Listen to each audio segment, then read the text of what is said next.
Friends ಈ video ಮಾಡೋ ಕಾರಣ ಏನಂದರೆ ಇದೊಂದು ಸರಿ ನೋಡಿ, ಇದೆಲ್ಲ ಪಾರ್ಕ್ ತಾನೆ. ಇಲ್ಲೊಬ್ರು ಕಚ್ಚಡ ಇಬ್ರು ಇದ್ದಾರೆ ಇದೆ.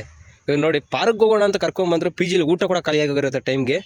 ಇವಾಗ ನೋಡಿ ಇವನು ದೊಡ್ಡ ಹೀರೋ ಥರ ಫೋಸು. ಇವನು ಏನು ಅರ್ಥವೇ ಆಗ್ತಿಲ್ವೇ ಈ ಕೇಸು. ನೋಡಿದ್ರೆ ಚೈಲ್ಡ್ ಒಂದು ಜ್ಞಾಪಕ ಬರುತ್ತೆ. ಈ ದೊಡ್ಡ ಹೀರೋ ಗಗಲ್ ಹಾಕೊಂಡು ಯಾವತ್ತು ನೋಡಿದ್ರೆ ಹುಡುಗಿರ ವಿದ್ಯೆ ಇಲ್ಲ, ಸಂಪಾದನೆ ಇಲ್ಲ, ತಿನ್ನೋದು ಬಿಟ್ಟಿ ಕೂಡು, ಲವ್ ಮಾಡ್ತೀಯನೋ ಲೋಫರ್ ಅಲ್ಲೇ ನೋಡ್ಕೊಂಡಿರ್ತಾನೆ. ಅಲ್ಲ, ಮಹೇಶರ್ ಇಲ್ದಿರ ರೂಮಲ್ಲಿ ಮಲ್ಕೊಂಡಿದ್ರು ಇಬ್ಬರನ್ನ ಕರ್ಕೊಂಡ್ ಬಂದ್ಬಿಟ್ಟು ಇವ್ನು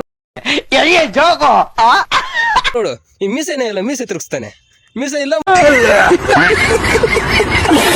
ಮೀಸೆ ತಿರುಗಿಸ್ತಾನೆ. ಆದ್ರೆ ಈ ದೊಡ್ಡ ಮನುಷ್ಯ, ಈ ದೊಡ್ಡ ಹೀರೋ ತರ ಇವನೊಂದು ಫೋಟೋ ಹಿಡಿಸೋದು ಯಾವತ್ತು ನೋಡಿ. ನಿಮ್ಮ ಅಪ್ಪ ಅಮ್ಮ ನಿನ್ನದು ಏನು ಅಂತ ಹುಟ್ಟಿಸ್ಬಿಟ್ರು ಅಡ್ಡ ಒಂದ್ ನೋಡಿ ಯಾವ ತರ ಫ್ರೆಂಡ್ಸ್ ನೋಡಿ, ನೀವೇ ನೋಡ್ತಾ ಇದ್ರಲ್ಲ. ಅಬ್ಬಾ ಒಳ್ಳೆ